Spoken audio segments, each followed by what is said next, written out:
Assalamualaikum students, hope you are all well. From today we are going to start hematology. Hematology is basically the study of blood and blood related disorders. So in hematology we will study about blood related disorders and the tests that are related to hematology. So in today's lecture we are going to start complete blood count or CBC. That is a part of our routine checkup and help in diagnosing various disorders like anemia, leukemia and several other infections. So चलते हैं इसके parameters की तरफ कि complete blood count basically एक test है CBC. अब इसके डिफरेंट पैरामीटर्स होते हैं WBCs white blood cells, RBCs red blood cells, HP haemoglobin, HCT haematocrit, platelets, MCV mean corpuscle volume, MCH mean corpuscular hemoglobin, MCHC mean corpuscular hemoglobin concentration, MPV mean platelet volume, PDW platelets distribution width and RDW red cell distribution width. So इन सब parameters को हम लोग आज in detail study करेंगे। तो सबसे पहले हम लोग चलते हैं RBCs की तरफ। RBCs अब हमारी बॉडी के सेल्स होते हैं, अब इनको डिफरेंट नेम्स होते हैं, जैसे कि रेड ब्लड सेल्स को रेड सेल्स भी कह सकते हैं। इसके अलावा इनको हीमाटिड्स भी कह सकते हैं। इसके अलावा इनको रेड ब्लड कॉर्पस्कल्स भी कह सकते हैं। इसके अलावा एक और इनका बहुत ही इंपॉर्टेंट नेम होता है, दैट इज एरिथ्रोसाइट। अब इनकी शेप होती है बाइकनकेव, बाय मतलब दो, कनकेव मतलब कनकेव शेप। इस तरह से अगर हम लोग नॉर्मल अगर हम लोग आरबीसीज का फ्रंट व्यू देखें ना तो वो इस तरह से होता है। ये थोड़ा सा जो सेंटर पोर्शन होता है ना, ये थोड़ा सा ना डार्क होता है, ये होता है इसका साइटोप्लाज्म। लेकिन अगर हम लोग इसका साइड व्यू देखें ना, वो कुछ इसका ना इस तरह से होता है। ठीक है, ये देखें, एक यहाँ से कनकेव शेप आ गई इसकी और एक यहाँ से कनकेव शेप आ गई, जिससे हमें पता चल गया इसकी शेप क्या होती है, बाइकनकेव। इसका डायामीटर होता है 7.2 माइक्रोमीटर और ये होते हैं ए न्यूक्लिएटेड। अगर इमेच्योर स्टेज पर देखा जाए तो आरबीसीज होते हैं न्यूक्लिएटेड, लेकिन अगर जब आरबीसीज मैच्योर हो जाए तो वो क्या हो जाते हैं, ए न्यूक्लिएटेड, मतलब उसमें न्यूक्लियस प्रेजेंट नहीं होता। Cytoplasm of RBCs contain pigmented protein called as haemoglobin. अब मैंने बताया था ये इसका क्या है, साइटोप्लाज्म। अब यहाँ पे प्रोटीन होती है जिसे कहा जाता है हीमोग्लोबिन, जो कि आरबीसीज को कलर दे रहा होता है। तो आरबीसीज का रेड कलर किसकी वजह से होता है, इस प्रोटीन की वजह से, हीमोग्लोबिन की वजह से। Next came towards the production of red blood cell. In early week of embryonic life, RBC's production occurs in yolk sac. अगर प्रेगनेंसी के स्टार्टिंग डेज में देखा जाए तो आरबीसीज की प्रोडक्शन कहाँ पे होती है, yolk sac में। But during middle trimester of gestation, RBC's production occurs in liver.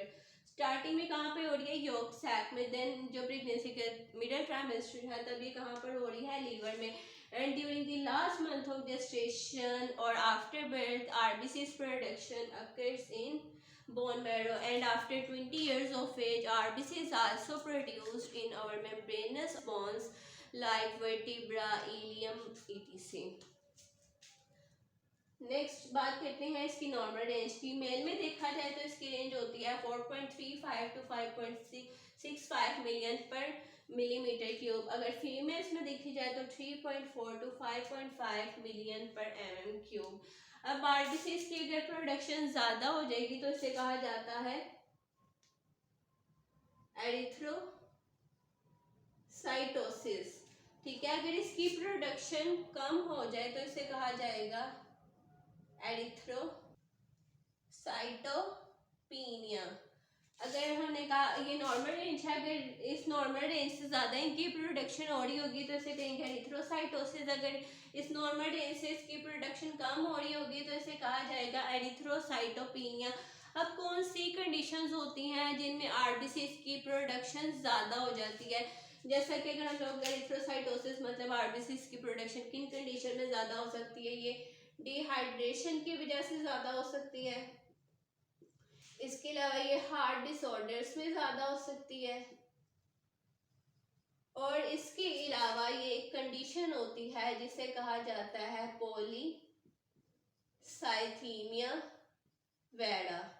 It is basically a disorder in which our body produce a large number of RBCs. This condition is called as polycythemia vera. ये हमने बता दिया कि RBCs का count high किन conditions में हो सकता है, ठीक है। अब RBCs का काउंट लो किन कंडीशन में हो सकता है, एनीमिया में। कौन सा एनीमिया हो सकता है, विटामिन B6 की डेफिशिएंसी की वजह से, विटामिन B12 की डेफिशिएंसी की वजह से, विटामिन B9 की डेफिशिएंसी की वजह से, मतलब कि पर्नीशियस एनीमिया में, आयरन डेफिशिएंसी एनीमिया में, इसके अलावा फॉलिक एसिड डेफिशिएंसी एनीमिया में। तो इन सब एनीमिया में भी इनका काउंट क्या हो सकता है, कम हो सकता है। इसके अलावा माल न्यूट्रिशन, मतलब कि अगर हम लोग डाइट सही से नहीं ले रहे तब भी RBC काउंट कम हो सकता है। नेक्स्ट यहाँ पे दो टर्म्स लिखी हैं, एनाइसोसाइटोसिस एंड पोकिलोसाइटोसिस। अब इन टर्म्स के क्या मीनिंग है। एनाइसोसाइटोसिस is basically the variation in the size of RBCs, but when there is a variation in the shape of RBCs we will term it as पोकिलोसाइटोसिस। अब हमने बताया RBCs का नॉर्मल साइज कितना होता है, 7.2 माइक्रोमीटर, ठीक है। अगर इससे RBCs का साइज कम होगा तो इसे हम लोग क्या कहेंगे, माइक्रोसिटिक सेल, ठीक है। अगर इससे ज्यादा साइज होगा तो हम इसे क्या कहेंगे, मैक्रोसिटिक। नेक्स्ट हम लोग देख लेते हैं पोकिलोसाइटोसिस के। RBCs की डिफरेंट डिसऑर्डर्स में डिफरेंट शेप्स हो सकती हैं। जैसे कि हम लोग डिफरेंट शेप्स को हम लोग डिस्कस करें तो नॉर्मली हमने बताया था RBCs की शेप ना कुछ इस तरह से होती है, थोड़ा सा पार्ट डार्क होता है ड्यू टू साइटोप्लाज्म। अब RBCs की इस तरह से भी शेप हो सकती है जिसे कहा जाएगा ओवेलोसाइट, ओवल शेप इसकी आ रही है। अगर इस तरह से इसकी शेप होगी, ये हमारे टीयर्स लाइक इसकी अगर शेप होगी तो इन्हें कहा जाएगा टीयर ड्रॉप सेल्स। इसके अलावा फिर इनकी कुछ इस तरह से, मतलब यहाँ पे शेप आ रही है ना, थोड़ी सी ये कॉन्ट्रिक्शन हुई है इसकी, इस पार्ट में कॉन्स्ट्रिक्शन हुई है, तो ये हमारे पास कौन से सेल्स आएंगे, क्रीनेटेड RBCs। इसके अलावा यहाँ पर देख लेते हैं, इस तरह से अगर हमें RBCs की शेप नजर आ रही होगी ना थोड़ी सिलिंड्रिकल, तो इसे हम लोग क्या कहेंगे, एलिप्टोसाइट। अगर यही जो सिलेंड्रिकल स्ट्रक्चर है वो इस तरह से सर्कुलर में क्लोज हुआ होगा तो इसे क्या कहेंगे, स्टोमेटोसाइट। इस तरह से अगर ये जो RBC है उसके इस तरह से हमें छोटे छोटे से टुकड़े हुए नजर आ रहे होंगे तो इसे हम लोग क्या कहेंगे, फ्रेगमेंटेड RBCs।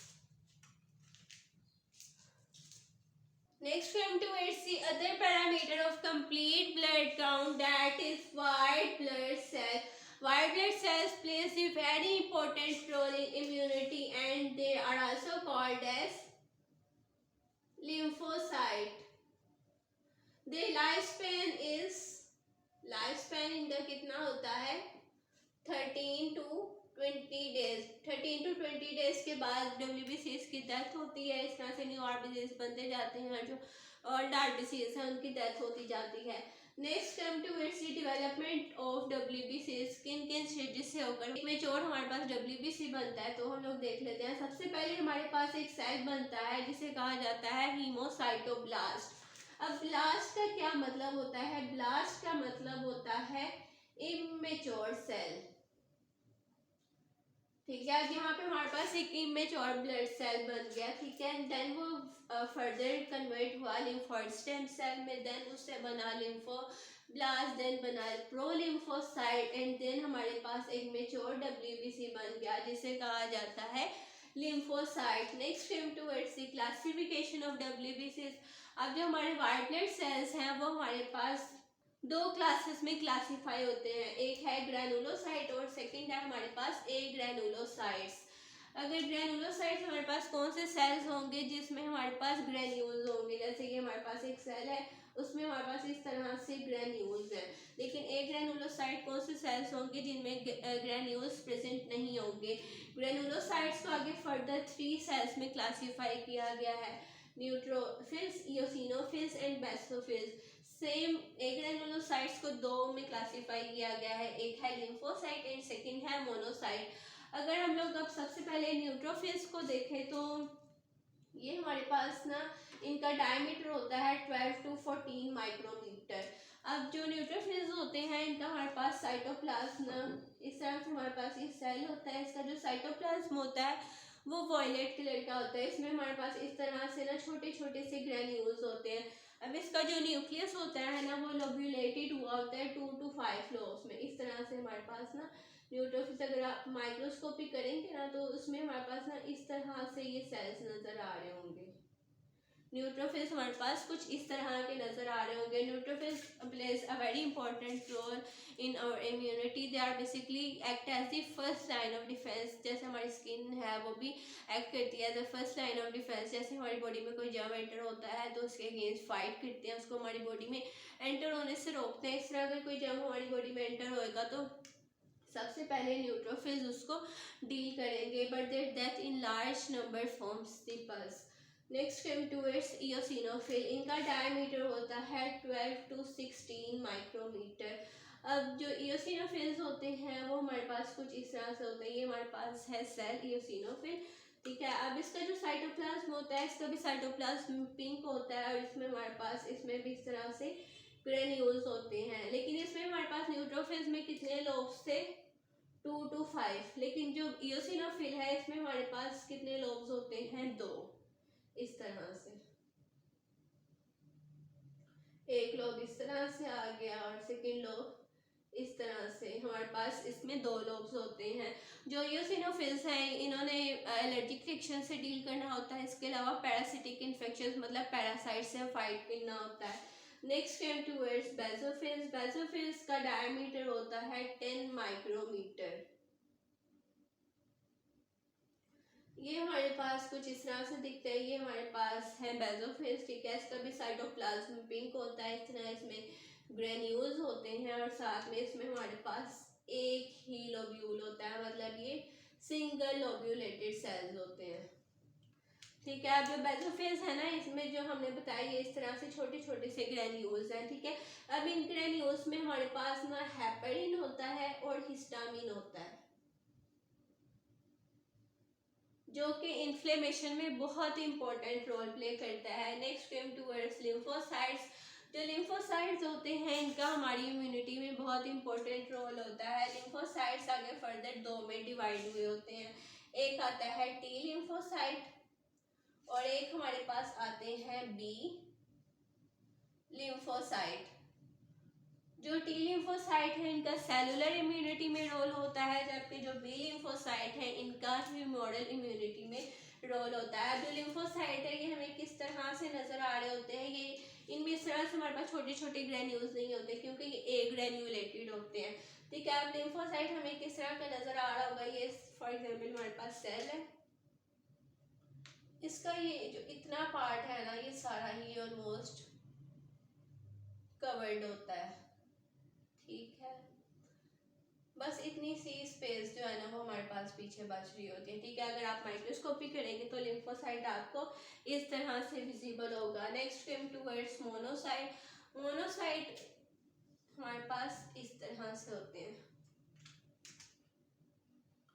इस तरह से हमारे पास कौन से सेल्स होते हैं, मोनोसाइट। जो मोनोसाइट्स होते हैं इनका भी इम्यूनिटी में रोल होता है और ये भी फर्स्ट लाइन ऑफ डिफेंस के तौर पर रोल प्ले करते हैं हमारी बॉडी में। Next come towards the normal range. Normal range हमारी WBCs की होती है 4500 to 10,000 WBCs हमारी बॉडी में प्रेजेंट होते हैं। अगर इनका काउंट हाई हो जाए तो वो डिफरेंट इन्फेक्शंस में इनका काउंट हाई होता है, स्ट्रेस की वजह से भी काउंट हाई हो सकता है, इसके अलावा टिश्यू डैमेज में भी इनका काउंट हाई हो सकता है।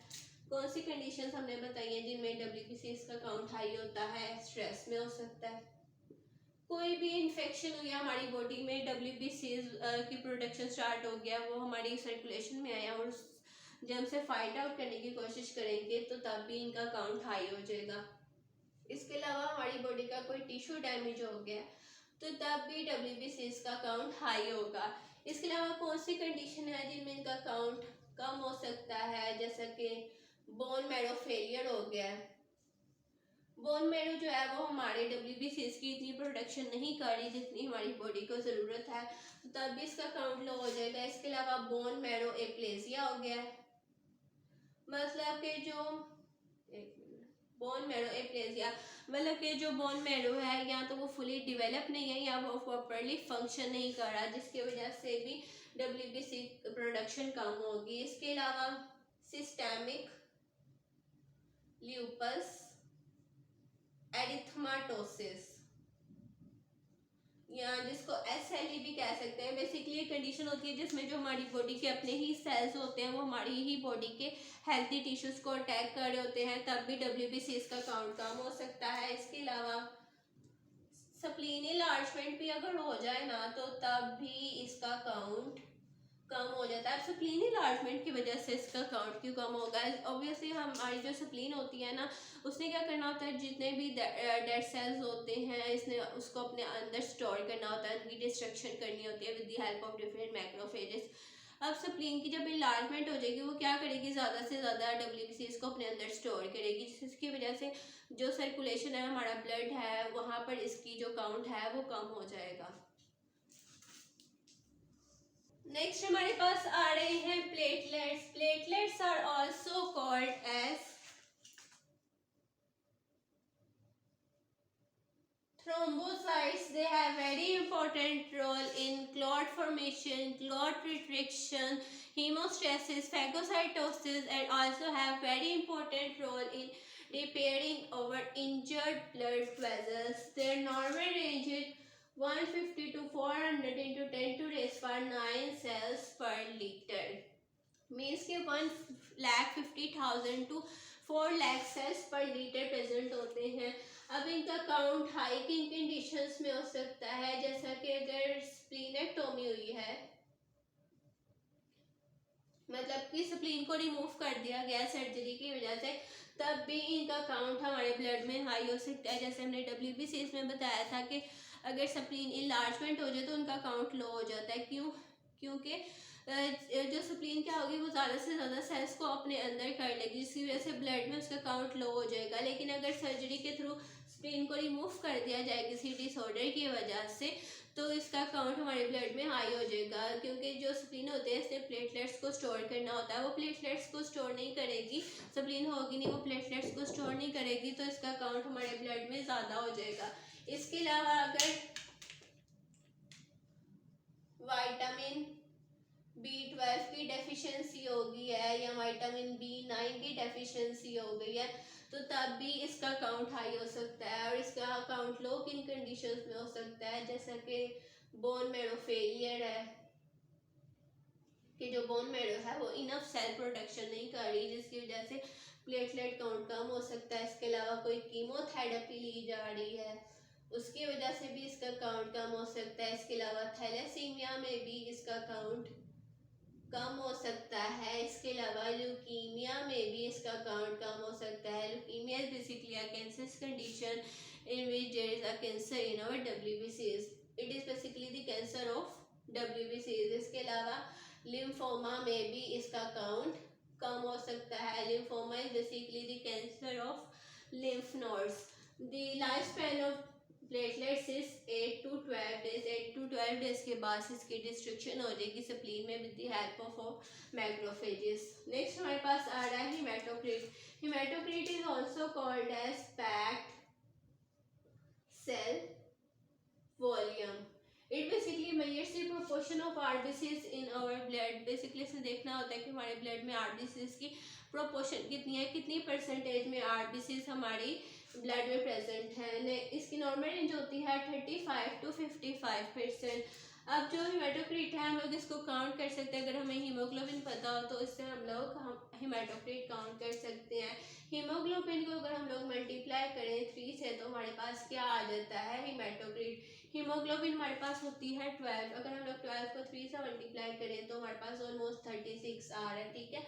तो ये हमारे पास हमने बताया इसकी नॉर्मल रेंज होती है 35 to 55%। अब जो हिमेटोक्रिट है ये किन कंडीशंस में ज़्यादा हो सकते हैं, जैसे हमने आरबीसीज बताए थे वो किन कंडीशंस में ज़्यादा हो सकते हैं, डिहाइड्रेशन में, पॉलीसाइथीमिया वगैरह में, और इसके अलावा हार्ट डिसऑर्डर्स में भी आरबीसी ज़्यादा होते हैं। सिमिलरली हिमेटोक्रिट भी डिहाइड्रेशन में ज़्यादा होता है, पॉलीसाइथीमिया वगैरह में ज़्यादा होता है और हार्ट डिसऑर्डर्स में ज़्यादा होता है। इसके अलावा हिमेटोक्रिट लो किन कंडीशंस में हो सकता है, जैसे कि हमने ऊपर भी कुछ कंडीशंस बताई, ल्यूकीमिया में ये कम हो सकता है, थैलेसीमिया में कम हो सकता है, इसके अलावा हीमोलिटिक एनीमिया में कम हो सकता है। हार्ट डिसीज की मतलब बहुत ज़्यादा डिस्ट्रक्शन हो रही है जिसकी वजह से भी हिमेटोक्रिट कम हो सकता है। नेक्स्ट हमारे पास आ रहा है MCV. MCV is basically the mean corpuscular volume. It means the average size of RBCs and volume. हमने देखना होता है जो हमारे आरबीसीज हैं उनका साइज कितना है, हमने नॉर्मली इनका बताया था डायमीटर होता है 7.2 माइक्रोमीटर।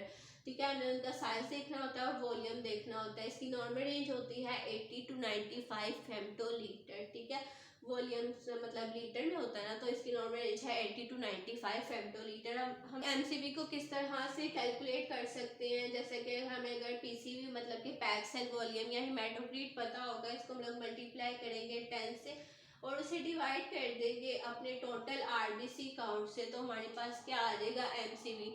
नॉर्मल रेंज हमने बताया इसकी होती है 80 to 95 फेम्टोलीटर। ठीक है, अगर इससे ज़्यादा इसकी रेंज होगी तो वो क्या इंडिकेट करेगा, मैक्रोसिटिक एनीमिया को। इसी तरह अगर इसकी रेंज 80 to 95 फेम्टोलीटर से कम होगी तो वो इंडिकेट करेगा माइक्रोसिटिक एनीमिया को। माइक्रोसिटिक एनीमिया में हमारे पास कौन से एनीमिया आ जाते हैं, जैसा कि पर्नीशियस एनीमिया आ गया, फोलिक एसिड डेफिशिएंसी एनीमिया आ गया। इस तरह माइक्रोसिटिक एनीमिया में हमारे पास कौन सा एनीमिया आ सकता है, आयरन डेफिशिएंसी एनीमिया। नेक्स्ट हमारे पास आ रहा है mean corpuscular haemoglobin MCH।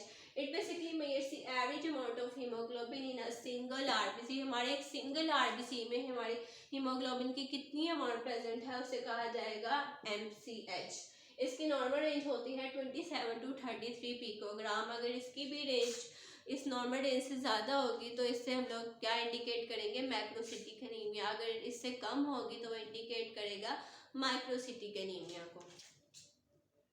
Next हमारे पास आ रहा है MCHC, that is mean corpuscular haemoglobin concentration that measures average concentration of hemoglobin per unit volume of red cell। मतलब हमारे पास आरबीसी की कुछ प्रोपोर्शन में हीमोग्लोबिन की कितनी परसेंटेज, कितनी कंसंट्रेशन है, तो वो हम लोग इसमें कैलकुलेट करते हैं मीन कॉर्पस्कुलर हीमोग्लोबिन कंसंट्रेशन के थ्रू। अब इसको कैलकुलेट करने का एक फॉर्मूला होता है जिसमें हम लोग हीमोग्लोबिन को डिवाइड करते हैं पैक सेल वॉल्यूम मतलब के HCT से, और देन हम लोग उसको मल्टीप्लाई कर देते हैं 100 से, तो हमारे पास आ जाता है MCHC। अब इसकी नॉर्मल रेंज है 27 to 33 ग्राम पर डेसीलीटर। अब इसका काउंट किन कंडीशंस में कम हो सकता है, आयरन डेफिशिएंसी एनीमिया में कम हो सकता है, इस तरह इसका काउंट ज़्यादा हो सकता है हीमोलिटिक एनीमिया में या स्फेरोसाइटोसिस में। स्फेरोसाइटोसिस में बेसिकली क्या होता है कि जो हमारे आरबीसीज है ना उनकी शेप स्क्वायर लाइक हो जाती है। It may be due to inheritance और due to spontaneous mutations in genes. Next हमारे पास आ रहा है PDW, platelets distribution width. It basically measures the variation in the platelet size. मतलब हमारे जो नॉर्मल प्लेटलेट फॉर एग्जांपल इस तरह से हमारा प्लेटलेट है, ठीक है, अगर इससे छोटा साइज आ रहा है या इससे बड़ा साइज आ रहा है, ठीक है, इसमें बेसिकली देखना होता है कि आरबीसीज के साइज में कितनी वेरिएशन आ रही है। तो इसकी नॉर्मल रेंज होती है 8.3 to 56.6%। नेक्स्ट है RDW, red cell distribution width. इसमें हमने क्या देखा था, प्लेटलेट्स के साइज में कितनी वेरिएशन आ रही है। इसमें हमने देखना है आरबीसीज के साइज में कितनी वेरिएशन आ रही है। इसकी नॉर्मल रेंज है 11 to 15%। अब आरबीसी हमने देखा था इस तरह से हमारे पास एक आरबीसी आ रहा था जिसका डायमीटर था 7.2 माइक्रोमीटर। अब हमने देखना है कि इससे छोटे सेल्स हैं या इससे बड़े सेल्स हैं या जितने भी हमारे पास एक बाउंड्री में सेल आ रहे होंगे, हमने देखना है कि उनके साइज में कितनी वेरिएशन आ रही है, कितनी चेंजिंग्स आ रही हैं। ठीक है, तो वो हम लोग इसमें देख रहे होते हैं RDW में। अब हमने इसकी नॉर्मल रेंज बताई है, इसकी होती है 11 to 15%। अब ये किन कंडीशंस में इनका काउंट लो हो सकता है, जैसा कि क्रोहन डिजीज है किसी को, या डायबिटीज है, एड्स है, HIV है, तो इसमें इसका काउंट कम हो जाएगा। और किन कंडीशंस में इसका काउंट ज़्यादा हो सकता है, जैसे कि विटामिन B12 की डेफिशिएंसी है, विटामिन B9 की डेफिशिएंसी है, तो इन कंडीशंस में इसका काउंट ज़्यादा हो सकता है। नेक्स्ट हमारे पास आ रही है हीमोग्लोबिन। हीमोग्लोबिन का हमने बताया था कि ये प्रोटीन होती है जो कि हमारे आरबीसीज के साइटोप्लाज्म में प्रेजेंट होती है। हमारे आरबीसीज का साइटोप्लाज्म में यहाँ पे एक प्रोटीन होती है जिसे कहा जाता है हीमोग्लोबिन। ये हमारे आरबीसीज को कलर दे रही होती है, इसके अलावा ऑक्सीजन को भी ट्रांसपोर्ट कर रही होती है हमारे सेल्स और टिश्यूज तक। इसकी नॉर्मल रेंज देखा जाए तो मेल में इसकी रेंज होती है 11 to 15 ग्राम पर डेसीलीटर। इस तरह फीमेल में इसकी रेंज होती है 12 to 16 ग्राम पर डेसीलीटर, बट ये रेंज वेरी कर सकती है लैब टू लैब। अब जो HP काउंट है वो ज़्यादा किन कंडीशंस में हो सकता है, पॉलीसाइथीमिया वगैरह में ज़्यादा हो सकता है, जिसका हमने बताया कि ये ब्लड डिसऑर्डर है जिसमें जो हमारी बॉडी होती है वो आरबीसीज की बहुत ज़्यादा प्रोडक्शन कर रही होती है। आरबीसीज ज़्यादा होंगे तो ऑब्वियसली HP काउंट भी ज़्यादा होगा। इसके अलावा ये लोग किन कंडीशंस में हो सकता है, जैसे कि ऑक्सीजन सप्लाई प्रॉपर नहीं है, ऑक्सीजन लेवल कम है, उसकी वजह से भी HP काउंट कम हो सकता है, मसल्स वीकनेस है, फटीग है, तो इन कंडीशंस में HP काउंट कम हो सकता है। अब HP को हम लोग कैसे इंक्रीज कर सकते हैं, HP काउंट को, आयरन इंटेक ज़्यादा करें, फोलेट इंटेक ज़्यादा करें। अब आयरन किन किन चीज़ों में होता है, जैसे कि फिश में होता है, मीट में होता है, स्पिनच में होता है, ड्राई फ्रूट्स में होता है, तो ये सब चीज़ें कंज्यूम की जाएं ताकि जो आयरन लेवल है वो बढ़े, जिसकी वजह से HP काउंट भी हमारा इम्प्रूव होगा, इंक्रीज करेगा। इस तरह फोलेट भी इंटेक करना चाहिए, उससे भी HP काउंट इंक्रीज होता है। फोलेट किन किन चीज़ों में होता है, राइस में होता है, पीनट में होता है, स्पिनच में होता है, इसके अलावा किडनी बीन्स में होता है, तो इन सब चीज़ों को कंज्यूम करने से भी हमारा HP काउंट इंक्रीज कर सकता है। अब समटाइम्स ऐसा होता है कि हम लोग ये सब चीज़ें तो कंज्यूम कर रहे हैं, आयरन तो कंज्यूम कर रहे हैं, लेकिन उसकी हमारी बॉडी में एब्जॉर्प्शन नहीं हो रही, तो जिसकी वजह से भी आयरन की डेफिशिएंसी हो सकती है, HP काउंट कम हो सकता है। तो इस कंडीशन में हमें क्या करना चाहिए, विटामिन C लेना चाहिए, विटामिन A लेना चाहिए, ताकि आयरन जो है जो हम कंज्यूम कर रहे हैं वो हमारी बॉडी में absorb भी हो सके। So that's all about today's lecture. Hope so you have understood this lecture. If you have any query or question, you can ask me on Instagram or in comment section. Instagram ID is attached in description box of my YouTube channel. So अगर अभी तक आपने मेरे YouTube channel subscribe नहीं किया तो इसे like, subscribe और शेयर कर दीजिएगा। Thank you all. Thank you so much.